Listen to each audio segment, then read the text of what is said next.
Okay, it's Melco Monday. I'm getting my embroidery machine today. It's currently 8:45 and the people will be here. They said around 9, so it could be any moment now. I'm going to quickly show you some changes I made to the back room. It's really not much, but I have toast in the toaster oven, so I can't take too long. But I was going to maybe put some brighter bulbs in there, and I realized one of the bulbs was burnt out, and so now it's brighter with just the center light alone. But I have the lamps here, and then I set up that instead of that other light I had in here, because when I turned it on, half the lights are burnt out and a bunch were flickering, and so the flickering was just too annoying. So I put up an umbrella light instead. So that brightens up this corner. And this room overall is just so bright. I love the way it feels in here. And I brought in some of the supplies. Oh, and I brought down some of my other sweaters. Like, I don't know if I need to provide embroidery materials for today. So like, I've got some of the cheaper sweaters here because I was testing different brands. And so I've got a few different ones here. I'm not sure if I'll get much footage while the people are actually here because I'm not going to be filming the training session, but maybe I can get a shot of the boxes or something, or like quick little clips of the machine being assembled. But yes, yesterday was a general cleaning day, just regular household cleaning, like vacuuming and mopping the floors on the main floor. I was doing stuff down here like the bathroom. I cleaned up the furnace room because I've been having the urge to do that. Oh, wrong light. I still flip the wrong switch here all the time. There was just a bunch of hardware and tools all over the floor right here, around the corner. And these chairs were kind of falling over and just in the middle of the room.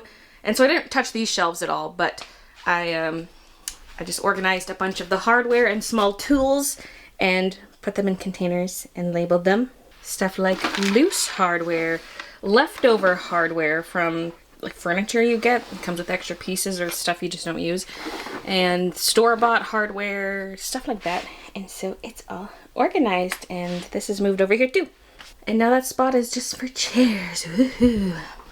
The lighting in here though is just so pleasant. The vibes, immaculate. I don't know why. It's just the lighting can make all the difference, and I feel like it's just the right amount of lighting and the right shade of lighting. For a work area, you know. It's a little warm, but it's closer to the neutral side.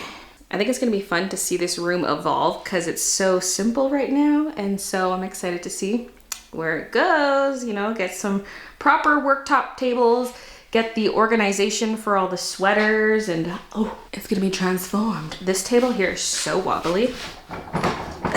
It's like almost useless, but it's better than nothing for now, so we'll deal with it. Oh my god. The first guy got here, he built this outside and brought it in. That's the stand for it to sit on. And we're just waiting for guy number 2 to get here with the machine.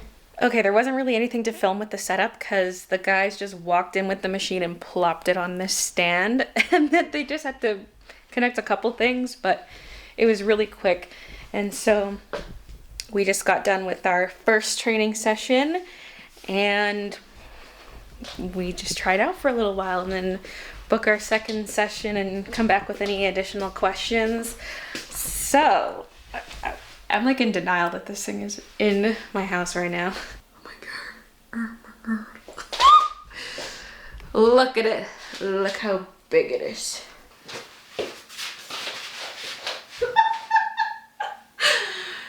Whoa. Whoa. So they provided a couple spools of thread, and then this is one of the ones I got, although they don't recommend the rayon stuff. Why did I do that? They don't recommend the rayon because it snaps easily, but we were still just using it for testing, and that's not the stuff I plan to use anyway. I want to mostly use frosted matte, which is a polyester thread, but if I do want shiny threads, I need to go with the poly neon over the rayon. I have no idea when this is coming. I don't even know if it's shipped, honestly. I know nothing. And I only ordered 6 spools, so I won't have enough to even fill the machine.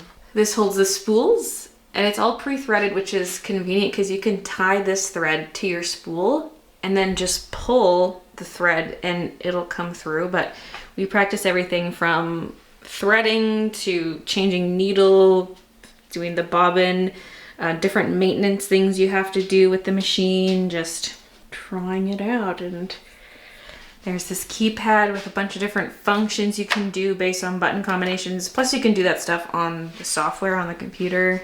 We were just stitching on stabilizer, not on actual fabric, so it's just 2 layers of stabilizer, but this is one of their default designs, and this gray color, the thread broke, and so we switched over to the black thread for the rest of it. But that's the first embroidery. Oh my god. We also went through different functions with the software, and yeah, it's gonna be one of those things where we gotta give it a try and learn more from there, I guess. So I'm gonna just shut this off for now. Let's see what time is it. It's currently just past 1 o'clock. And so I might get a little snack, just sit for a bit, rest my feet, and then I'm gonna play around with this some more. And I have not used any of my hooping stations yet that I can play around with too, because we just laid this down on the desk and snapped the 2 halves together. Oh god, those magnets scare me. So for sizes, I have the 4.25, which is that small one. That's a 7.25.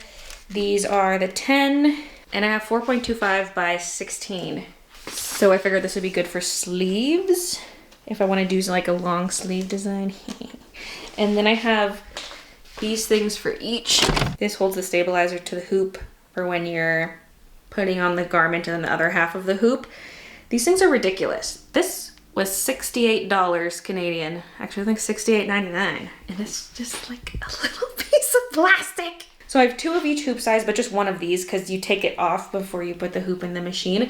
I did also get the Fast Clamp Pro. It's like tongs that snap onto your design. It lets you embroider different types of items that a regular hoop isn't good for. I've got some needles.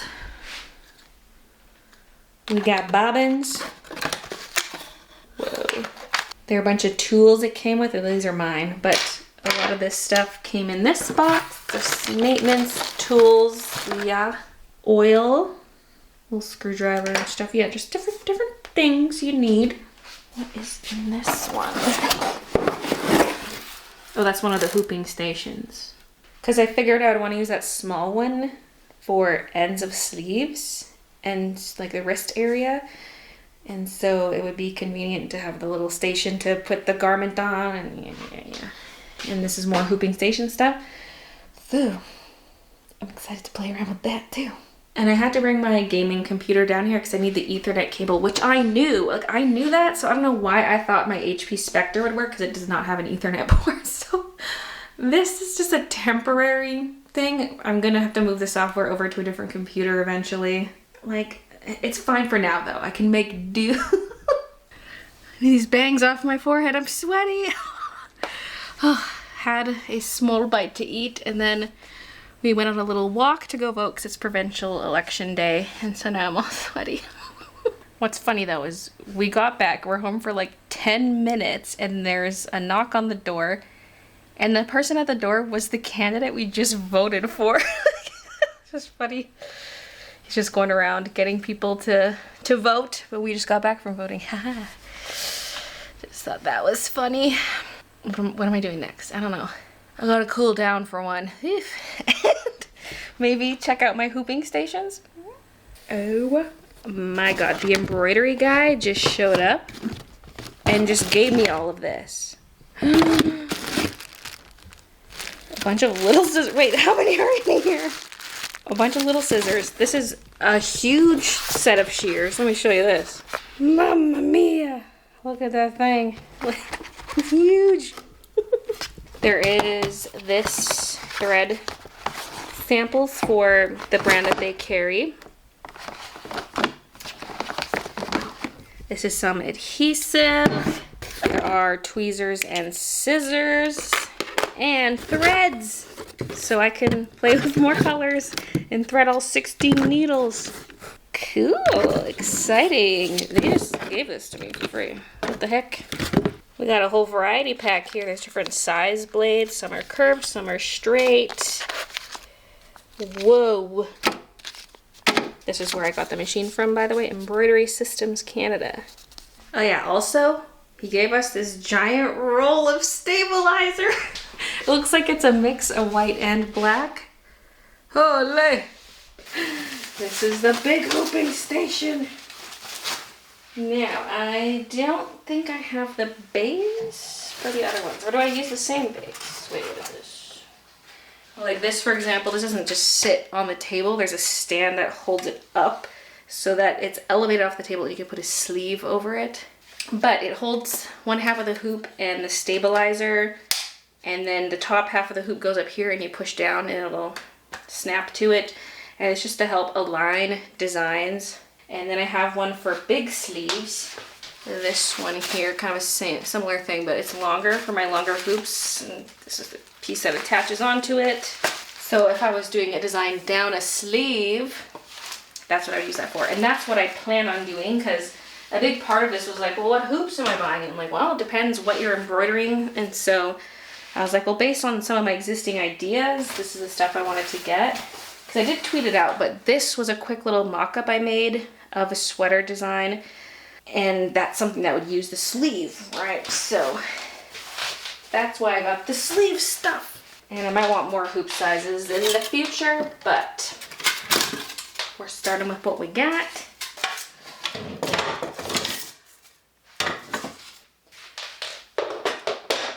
I watched so many tutorials, and now that I have the stuff in hand, I'm like, ooh, what do I do?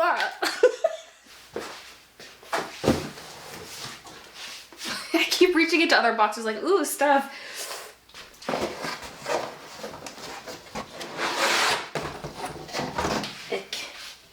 These lamps are kind of interfering with my filming.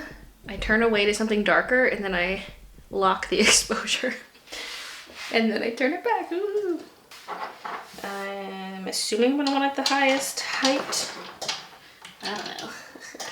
The thing about this thing is I don't think I have fixtures for the 4.25 hoop because I don't know. I think I couldn't find it on their website. Like there's 5.5 inch ones, which is the kind of common size for side chest pieces. And so maybe I could get that hoop and the fixture for it. Because like if I was doing a really small chest thing, like just a little strawberry, the hoop I have is a good size, but I don't have the hardware to use the hooping station with it.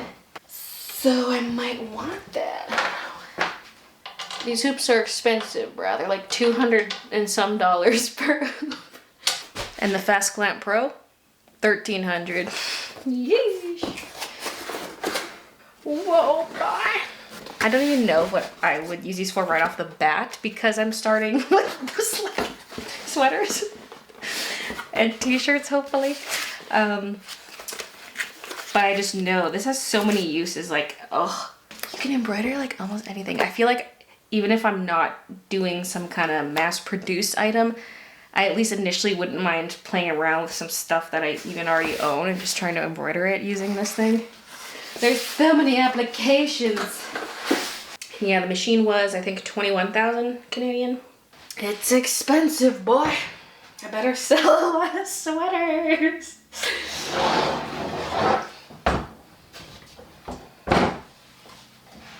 This wobbly table is not the one for this. So are these legs for this one then, I think. Yeah, okay.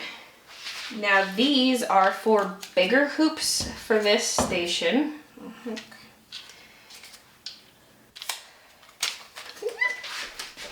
Yeah, it says there's a video on our website at Mighty Hoop. Yeah. So this, you know, you just attach a top and bottom. This is top, I don't know. You attach it to match your hoop size.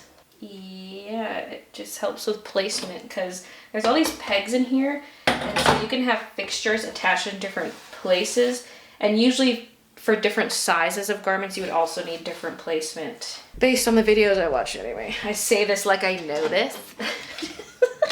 Now I'm gonna put together the other one. I'll just move this out of the way, I guess.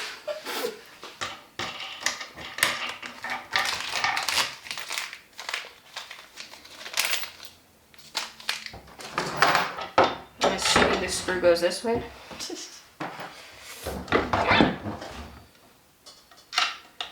I'll just hand tighten for now and then I can grab my tools.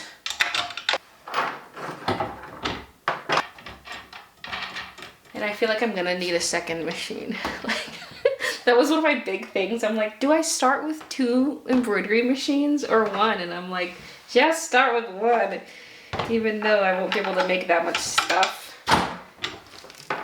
Like, the amount of sweaters I could embroider in a month would be pretty low, but they're expensive. Okay, I'm like, maybe make some money from the first one before you get the second one. But what's nice is we could fit a second one if we move the umbrella light, which I do plan to eventually do. I would like some other kind of lighting here, but we could fit a second machine there. Let's just grab the smaller one.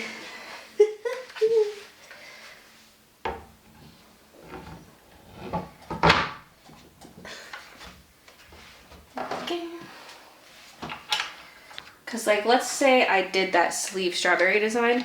There's 2 sleeves and chest.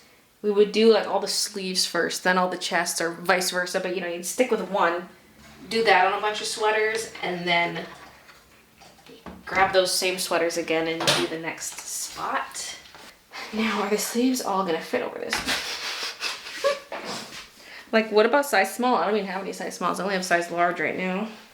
This is not one of the independent hoodies, but I've got a lot of other brands to play around with. You'll be my sacrifices. I just want to see if this will fit. I'm not doing the stabilizer or anything. I just kind of, cause like, yeah, I don't know if that would be good for wrist. Yeah, that's not gonna fit at all if I go this way. How far can I get? Oh. Although I don't know if it's good if it's stretching the fabric like this, but I actually can get down to wrist. I just have to do it this way through the top of the sweater. There's a 4.25 round, and I'm like, is that really that much smaller? These mighty hoops are scary. They're really strong magnets. Oh God. I just estimated the size. This actually works quite perfectly. Maybe just slightly too long on the top.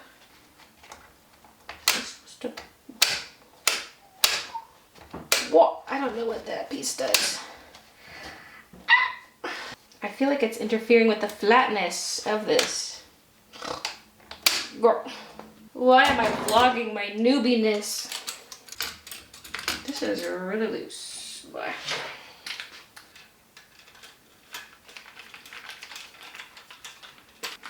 Okay, this is a ratchet screwdriver, isn't it?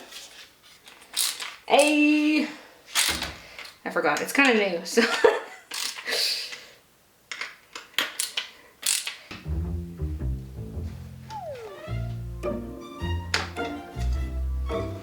Let's just do shoulder piece as our demo. You could like line up the seam-ish with the middle.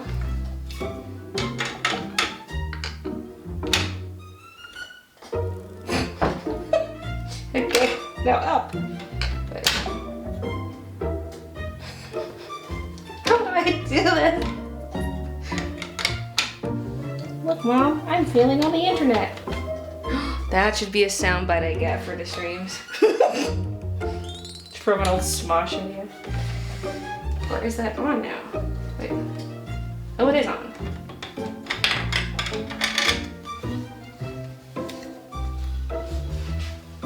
Whoa, dude.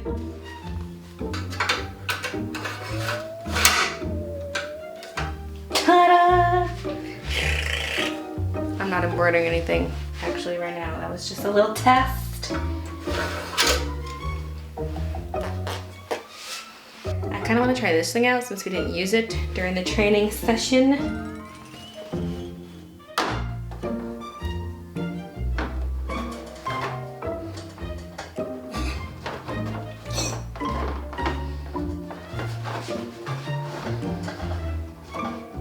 Oh, okay. I mean, it's supposed to be tight. That's probably a little slack, but this is just a test.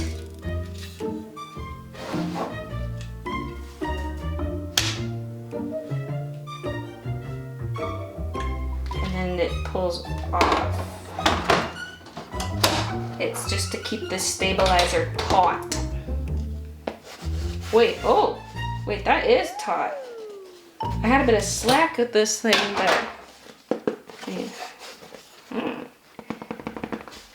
small hoop is the scariest one to take apart. Leave my fingers alone.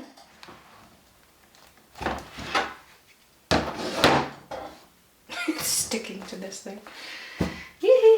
Okay, so I think what I'm gonna do is thread the machine with some of the thread I just got, and then I can load up a design and set the colors to be the colors I have and try it out. Just using one of their default designs, because I don't have any of my stuff digitized yet, but they have default design files that you can play around with. So the thread goes through these cylinders and into these plastic tubes and eventually comes out here, and then you have to feed it through a certain way. But what's interesting is if you just put the thread in a little bit, you can use a compressed air can to just blow the thread through and it'll pop out over here. So that's pretty cool. Otherwise you gotta use this little, these little things and push it through. But we had some of this on hand, so we just used that. But since it's pre-threaded, I don't have to feed it through here at all. It's already fed through. So if I want number one to be white, put this on and tie these two together.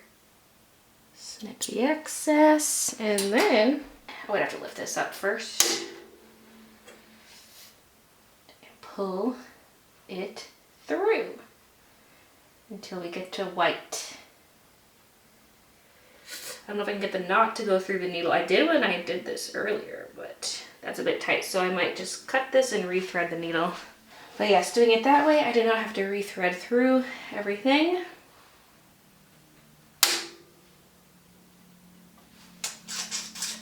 And now to do that with the rest of the colors. Once it comes out of here, it goes under this roller, through this hole, through one of the back holes here. There's 3 holes here per thread color. So go through the back left one and around this thing, this bar, and up and through the black thing, then down the other back hole, through there, through that hole, and into the needle. And that's why doing it manually would be a pain in the butt. And we had to practice it, so I know from experience. Oh look, I can embroider a little Kiki. By the way, she's not going to be allowed in here when the machines are running, for your safety. Okay, I'm really nervous. I loaded up one of their existing designs, which is a pumpkin, and I'm going to try stitching it out. I've tweaked the colors to be ones I have. I made this little cheat sheet to show me which colors are in which spots. So I can do a trace of the design, and there's a little laser that's showing where it'll be. Okay, I'm gonna start it. I'm so nervous. Oh my God.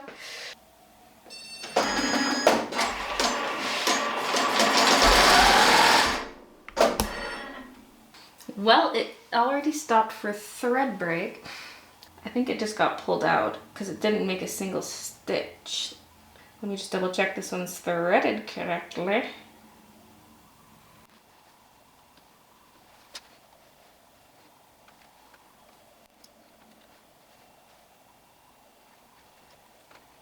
Okay, it's already a nightmare because it won't even start.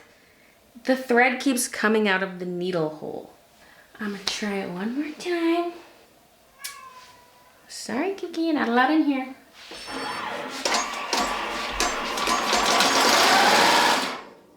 What the heck? Oh my God, it's working! There was some thread caught in the bobbin area, some orange thread.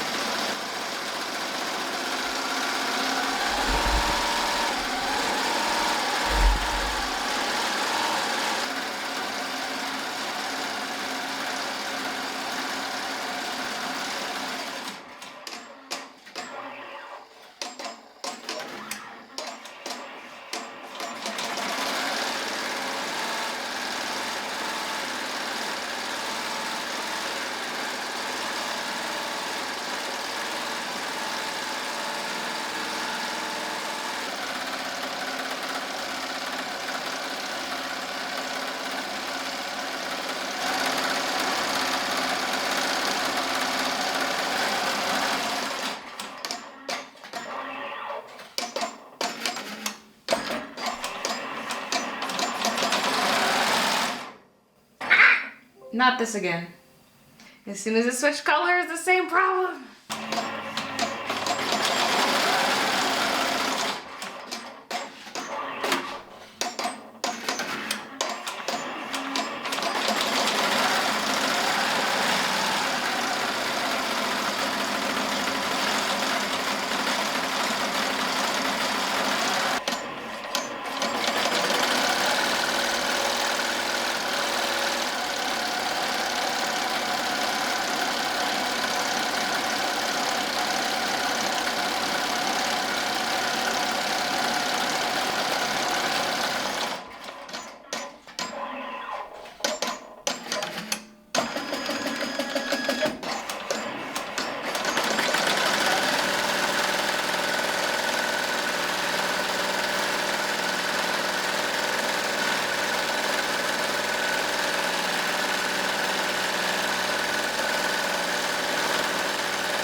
It says bobbin brakes, so we gotta take a look at that bad boy.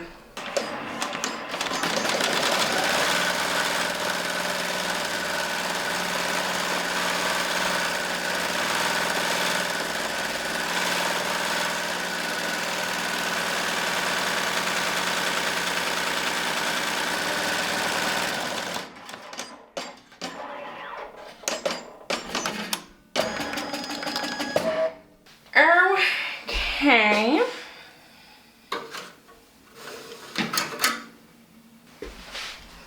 Pumpkin. So there's a lot of orange at the top. I don't know if that just had to do with all the troubles I had starting it. I feel like not, because those are all different sections. There's even a little bit of orange down there. And then I have one bubble right here. A bubble of black. And then I got some loose threads to trim, but there it is. So now, let's flip this inside out and cut away the excess stabilizer. Whoa. I've also got some threads on the back. Now for a design like this, I would put the cover up on the back, but I'm not gonna do that right now. I mean, I could do it with an iron, I suppose. Using these curved scissors the wrong way. I could use an iron, I suppose, to do that, because I want to get a heat press. But this is small. I could just use our regular clothing iron to iron on the backing, because otherwise this would scratch your wrist, you know? This stuff's going to take some getting used to, although Christian's going to be the one doing most of it. That's the back. And here's the front. This is so cool. Even though he's not perfect, he's mine, and I love him. Oh, poor Kiki. Okay, I'll let you back in. Oh, she said I didn't embroider the cat design instead. This is Kiki Ween. This is Kiki Ween. Oh my god, I can vlog in the mirror like a cool person. I'm gonna stop for the night, even though I just did the pumpkin. It's 8:30, so I'm gonna come back tomorrow and play around with it some more. Look at this thing. Look. It's almost as big as I am. The cowlick was really cowlicking this morning, so pushed to the side it is.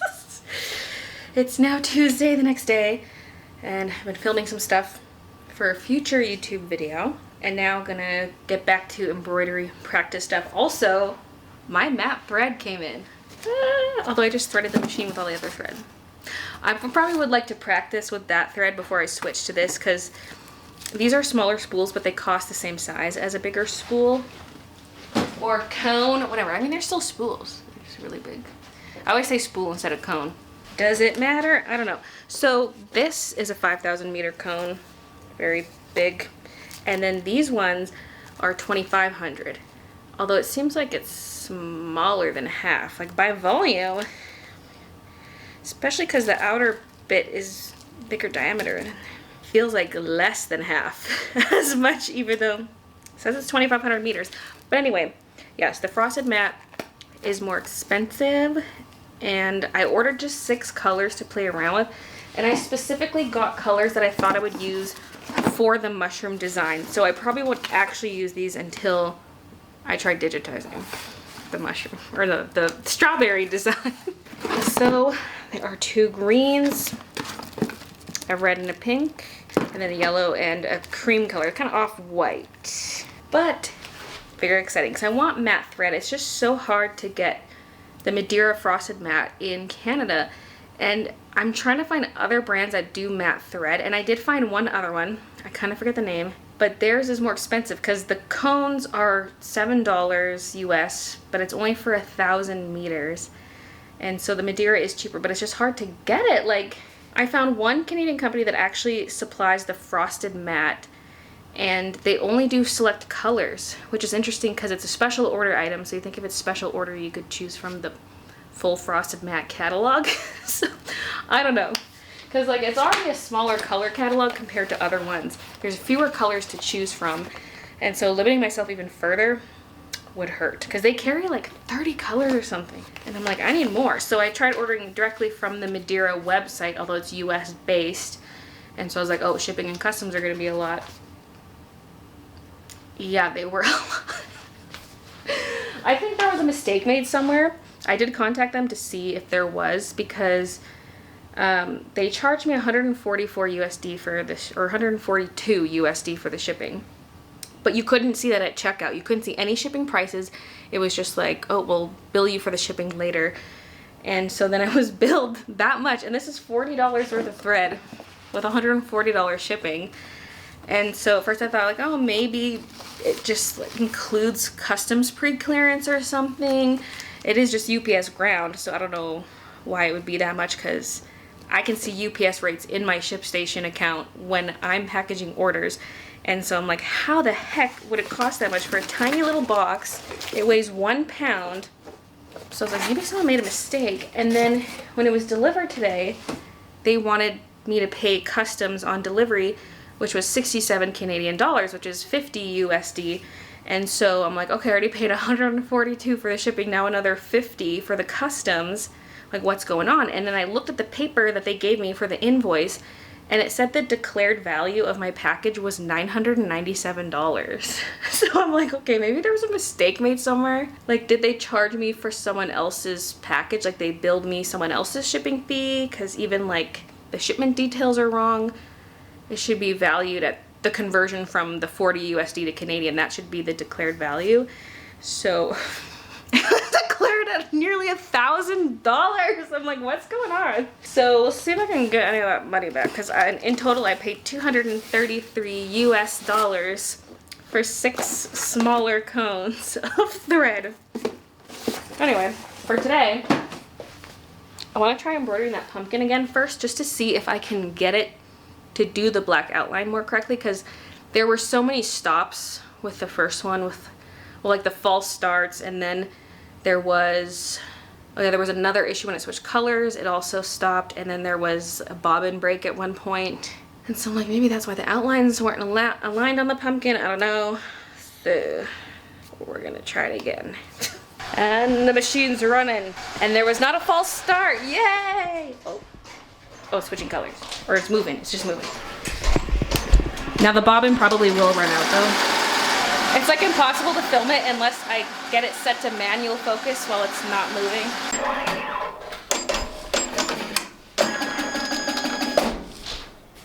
Okay. So I did the same thing with the orange. I don't know why. Overall, it's a lot cleaner than the first attempt. I do have to trim this thread, but it's better. Don't know why it's better. Now there was one mistake, because when the bobbin ran out, we had to change it. And then when we put this back in, it wasn't clicked in all the way on one side. Like, I swear it was. We were double checking because we were struggling with the other side trying to get it to click, and then we got it, but somehow the other side came unclicked. And so it started the middle section and it was too far over. So you can see there's a bit of a gap here, and then there's too much overlap right here. So that was just because this wasn't in all the way. There's not the nose gap. I guess mouth is about the same. It left yellow gaps in the same spot, and it actually did this little bit on both too. actually was a little more consistent. Here I had a bobbin break on the first ones and it got a little messy, whereas here it's cleaner.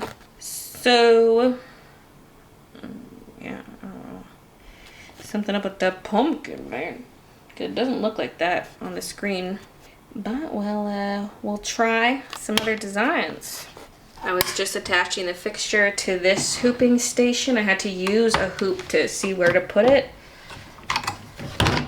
And this thing barely fits because this platform narrows at the top. And so it barely attaches in the wide section. Like, look at this. These screws are hanging out for dear life on the very edge because it fits on the wider section, but it's too wide for the upper section. And then there's no arms like this one. There's kind of this here, but I don't know what that is actually. I mean, what's here is fine enough because you don't really need this part to put the top of the hoop on. The pumpkin placement was not as good as I thought because this sweater, the seam is further down than some other ones. So I probably should have tried this sweater on before choosing a placement, but it's still, you can still see them when I go like this. But I imagine a wrist design being more right here. But whatever, this is the test sweater. It's gonna have a lot of embroidery all over it. So pumpkin wrist. Now let's try the kiki. Yeah, I can go back like 3 stitches. It stitched the toe, but I forgot to assign the colors in the program, and so it started stitching in orange. So we stopped it, and it'll automatically go back 10 stitches without us adjusting that. Wait, No. It's doing the same color? Yes, because it's... Wait, what did I do? We have to reset it, I think. Oh, like cancel the job, maybe? Yeah.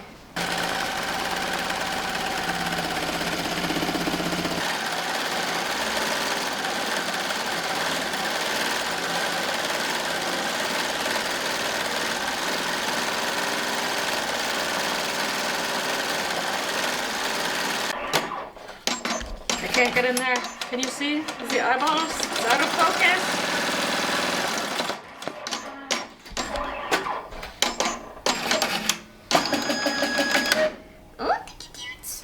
I might set it so it does put the hoop forward when it's done, because then it's kind of like confirmation it's done, you know? Because there's a setting for that.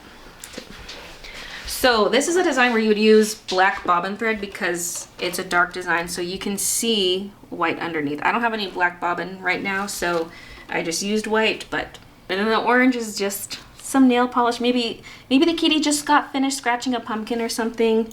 There's a pumpkin right next to it. This is a nice test to clamp over an embroidery design and see if that was okay. It was fine, it worked. So, what's the other side gonna get? I mean, it was a pretty quick stitch out, so we could do another cat, I guess, if we're making it symmetrical. Okay, Christian's getting started on supper. We were gonna do this together, but we were kind of struggling, and we're getting hungry. So, he's gonna do that, but I thought I would do a sleeve, and I just used text to write spooky season and alternate colors. And we couldn't get this thing to click in. It just wouldn't fit, and I was so confused, and I was Googling things. I'm like, can the Melco even use this? Like, I know there are wide arms to do wider hoops, but I'm like, can it really do this whole thing? And I finally realized my mistake on my own. One side of the hoop has a tongue like this, and that tongue was preventing me from pushing it in because the tongue was at the back. So instead of going sleeve in, I did the bulk of the shirt going in. And I've rotated the design accordingly. So, oh, wait a minute. The black is not threaded. Hello. Oh, because I just did I was checking presser foot depth, just because I can see this bowing a little bit. The arm underneath is pushing up. But when you check the presser foot depth, it unthreads your needle.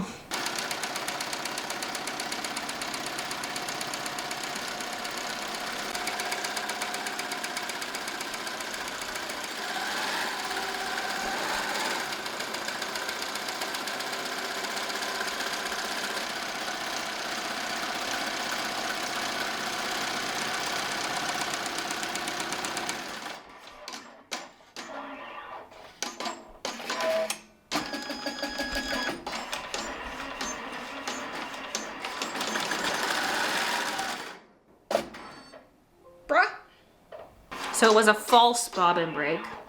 Seems like half of them are real, half of them are false. We've adjusted the sensitivity for that, but might have to adjust it more.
So here's how it looks straight from the machine with no cleanup. I do have a long white thread here, and then I have to trim this here. We do see some of that white on the S, like maybe it's the bobbin tension, I don't know. But I think it's pretty good, although I did have 4 bobbin breaks and 2 thread breaks. Like the needle came unthreaded twice, and so the way I made it work is I just left a really long tail on it, which is how I got this. And then the bobbin breaks were all false. I just kept hitting start and it would keep going. So I might have to adjust the thread break sensitivity a little bit more. She says if we're doing spooky season stuff, she's got to be present. Okay, maybe not on the stabilizer either. So I'm unsure how I feel about the placement because I lined it up with the shoulder seam, but the seam is kind of sitting far back on my shoulder, and like it looks kind of okay in the mirror, I guess. When I look at my own arm, it's really hard for me to see the text, and I think part of it's just because it is baggy. Like, look at this, you can't see it at all when I'm like this, so I might want to position it a little more forward. I mean, I don't know, maybe a little bit. Oh, Christian just said supper's ready. Man, I'm gonna have the coolest Halloween sweater ever at the end of this. Assuming I keep it all Halloween themed. Originally it was supposed to be just like miscellaneous. Because if I want to keep it Halloween themed, I gotta stick to the same colors. Now I kind of regret doing the cat right next to the pumpkin. Like now that we decided to do the sleeve, but... So while we were eating, I thought I'd rewatch Melko's bobbin tension video because it's been like 3 weeks since I watched it. And found out I was in fact testing the tension wrong. There is a little device you can get to test it, but we don't have it. But there is a way to just test it by dangling the bobbin, but I had the thread through the pigtail, which is not supposed to be when you test tension, because we were having some issues with it once we switched bobbins, because the first bobbin we used was not one of the bobbins from the box we bought, and these ones were a lot tighter, and so I was trying to adjust it, but I did it wrong. I'm gonna fix that right now, and then I think I'm gonna try to do the second sleeve, and then I might just call it a night. Okay, spooky season number 2. I feel like we see less of the bobbin. A couple of places we still see it. And, well, we had a problem at the start where there was a bobbin break where it ripped the whole bobbin casing out. Like, the whole casing came forward. I don't know what that was about. And then it was good. It like did the whole thing, and then we had a false bobbin break on the end, but that was it. It was much more seamless this time, and I think it looks better too. I also positioned it a little further forward, so it is touching the cattail. I feel like this cat would be a really good test for how much the bobbin shows through, like do another cat somewhere. Okay, so for placement, I think I do like it better. Like if I hold my arm up, the text is right on my arm. Whereas on this side, I hold my arm up and the text is kind of behind my arm, you know what I'm saying? Although if you were looking at the seam, it might be a bit bothersome. Because I, like, as the person wearing it, I'm like, ugh, I really have to look behind myself to see it. Look at my cute sweater. Probably should have put the cats somewhere else, but it's so fun. We can just make anything now. Okay, I made Christian put it on, and I feel like forward looks a little funky, actually. Even though as the wearer, that feels right. What do you think when you wear it? Which placement do you like better looking at it? This one looks better to the wearer for sure, but that's because we can't Yeah. turn our heads enough. Like when I see you standing here, this kind of makes, like arm down, it makes more sense for the placement, I think. And then do a spin. This feels like forward on the arm. So it's now Wednesday evening, and for today's stream I ended up doing some organizing of my diamond painting supplies, which took me longer than I thought it was going to take, but it was a good time. And I'm not going to include any footage here. If you want to watch it, it's on the live stream tab of my channel or in the live stream playlist. Just nice fun organization stream, something good to listen to in the background if you're working on something. And we had some fun moments because when I was putting drills into little storage jars, we were doing bets as to whether or not I would spill some, and it got really intense. It just made it that much more exciting. Like, the bets on stream are so good. And now I'm doing some stream setup for Friday because I'm going to be doing the game stream, which has already passed by the time you're watching this. But if you watched the live stream, you would have known that I was doing, like if you watched the diamond painting live stream, you would have known about the gaming stream. Or if you're following me on Twitter.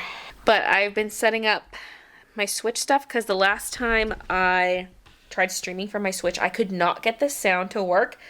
And I got it to work quite quickly just now. Like I did my usual setting changes and boom, it worked. And I'm like, okay, why wasn't this working in the past? I don't know.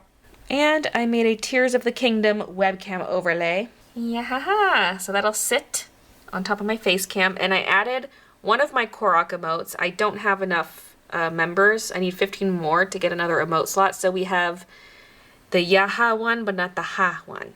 Bah. Yeah, that's my border. It's got some texture right there. See that? See that? From one of the posters for the game. And then I added that symbol that's on the shrines and stuff to a few spots and a couple little Koroks. So I'll start with that on Friday, I think, and then I can switch to Fall Guys later on. And since I'm streaming Friday, that means tomorrow's my last chance to edit this vlog. So I'm going to end it here. Thank you so much for watching, and I'll see you guys in the next one.